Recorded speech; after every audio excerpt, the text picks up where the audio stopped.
क्योंकि शास्त्र विरुद्ध है और पाप डेली हो रहे हैं। सत्तर ब्राह्मण की है हत्या, जो चौका तुम देवो नेता।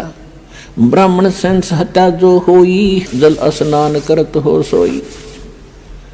पृथ्वी ऊपर पग जो धारे, करोड़ जीव एक दिन में मारे। तो यहां पुण्यात्मा इस विचार करना पड़ेगा, आपको परमात्मा ने शिक्षित इसीलिए बनाया है। शिक्षा हम पढ़ रहे हैं, ग्रहण कर रहे हैं, एक रोजी रोटी का उद्देश्य लेकर हम सभी अपने बच्चों बेटा बेटियों को पढ़ा रहे हैं कि शिक्षा ग्रहण करें और आगे नौकरियां प्राप्त करें, इनकी रोजी रोटी ठीक चले। ये भी दास आपको बता दे, 1 करोड़ स्टूडेंट विद्यार्थी प्रतिवर्ष शिक्षा पूरी करके फील्ड में आ जाते हैं। इन कितनों को नौकरी मिलती है? 1% को। 1 लाख मुश्किल से, और बाकी 10 लाख मान ले, 90 लाख तो फिर भी अपना वैसे ही काम करते हैं जो आम हम बिना शिक्षा ग्रहण किया करते थे।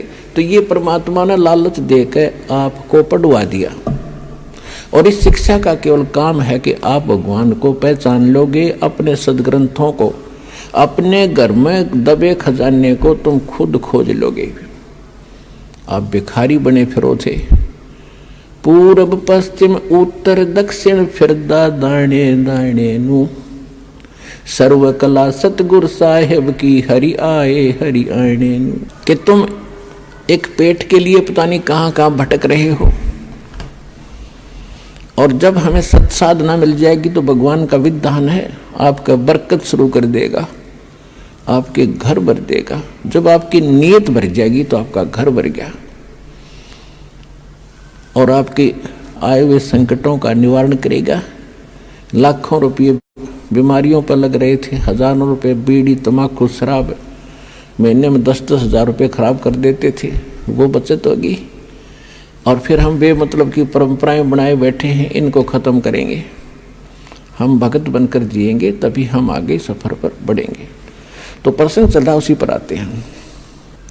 अब हम सदग्रंथों को स्वयं समझ रहे हैं और तब हम आगे बढ़ रहे हैं, और आपको विश्वास बहुत आसानी से हो रहा है। तो परमात्मा उनको बता रहे हैं, पुण्य तो करने से बनते हैं, पाप अपने आप बनते हैं। यहाँ का ये व्यवस्था ऐसी है। आपको बता दिया कि आप सुबह से लेकर शाम तक पेट के लिए या वैसे किसी काम वश जाते हो, तो एक दिन में हजारों जीवों को मारकर उनका पाप अपने सिर धर लेते हो, वो आपके बैंक अकाउंट में। आपने पुण्य क्या किया सारा दिन में, हिसाब लगा लो। और करते हो तो शास्त्र विरुद्ध त्याग का मनमाना आचरण करते हो, उसका विशेष बेनिफिट आपको मिलना नहीं।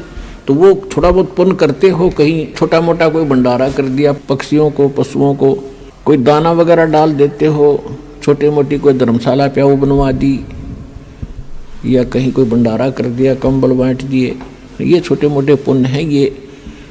ये भी शास्त्र विरुद्ध है। जो मूल उद्देश्य मनुष्य का वो सफल नहीं होता इनसे।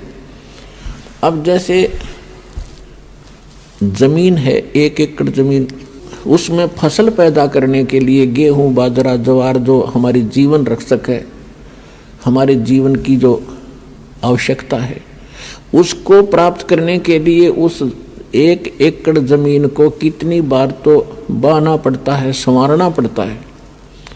हमारे यहाँ हरियाणा क्षेत्र के अंदर जो विशेषकर नहरी स्थान है, उसमें तो कम से कम 6-6 बार हल से, ट्रैक्टर से उसको संवारा जाता है 1 एकड़ जमीन को। स्वयं किया, वो भी पैसे लगे अपनी मजदूरी, या किसी ट्रैक्टर से उसको संवारा तो उससे भी पैसे लगे। फिर उसके अंदर बीज डाला, गेहूं, चने, बाजरा, ज्वार का जो भी हमने क्रॉप बीजनी है, फसल बीजनी है, वो भी पैसा लगा।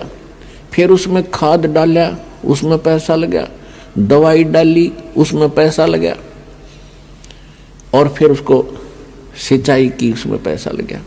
फिर उसको निकलवाया, मेहनत मजदूरी लगी या पैसा लगा। फिर वो 2 दाने घर आए, और उसी जमीन को आप छेड़ो मत।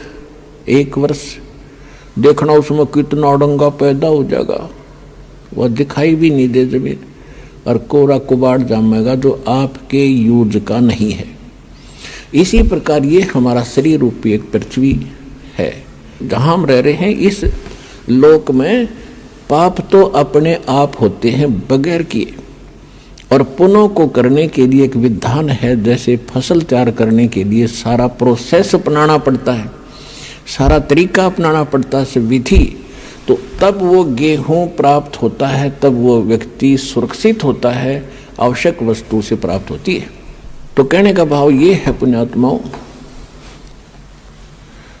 तो परमात्मा ने कहा तुम कौन राम का जब ते जापम तात कटे न ये तीनों तापम। तुम किस राम का भजन करते हो जिस कारण से आपकी साधना से, आपके द्वारा बताए गए इस मंत्रों से आपके अनुयायियों को लाभ नहीं हो रहा। आप उन भगवानों की भक्ति कर रहे हो जो आपकी किस्मत में लिखे हुए उन पापों का वो नाश नहीं कर सकते। और वेद बताते हैं परमात्मा घोर पाप भी नाश कर दे। तो इससे सिद्ध है आपको वो परमात्मा मिला नहीं है जिसकी तरफ वेद संकेत करते हैं। इति सिद्ध। वो परमात्मा कौन है? यजुर्वेद अध्याय नंबर 5 के और श्लोक नंबर 32 में कहा है, उसी कसी माने वो पूर्ण शांतिदायक है। गीता अध्याय नंबर 18 के श्लोक नंबर 62 में गीता ज्ञानदाता कहता है कि अर्जुन तू सर्वभाव से उस परमेश्वर की शरण में जा, उसकी कृपा से तू परम शांति को और सनातन परम धाम को यानी शाश्वत स्थान को, अविनाशी स्थान को, सत्यलोक को प्राप्त होगा, परम शांति को प्राप्त होगा। अब वेद क्या बताते हैं? यजुर्वेद अध्याय नंबर 5 श्लोक नंबर 32 में कहा है, उसी कसी यानी जो पूर्ण शांतिदायक है। कबीर असी, वो कबीर है, वो कबीर परमात्मा है। वेदों में उसको कबीर देव कहते हैं, हम उसको कबीर साहब कहते हैं, और कुरान शरीफ में उसको अल्लाहू अकबर कहा है। वो कबीर असी बमभारी असी, वो कबीर परमात्मा है जो बमभारी माने बंधनों का, अरी माने शत्रु, जो बंधनों का शत्रु है। अंगारी असी जो पाप नाशक है, पापों का शत्रु। अग माने पाप, अरि माने शत्रु, जो पापों का शत्रु है, जो पाप नाशक है। और बमभारी जो कर्म बंधनों, जो हमारे, क्योंकि हम संस्कार से यहाँ फंसे हैं, हमारे संस्कार यहाँ पर हैं, तभी हम उन संस्कारों से जन्म मृत्यु में लगे हुए हैं। कभी किसी से हमारा संयोग है, किसी के हम पुत्र बन गए, किसी की पुत्री बन गए, किसी के पति बने, किसी की पत्नी बने।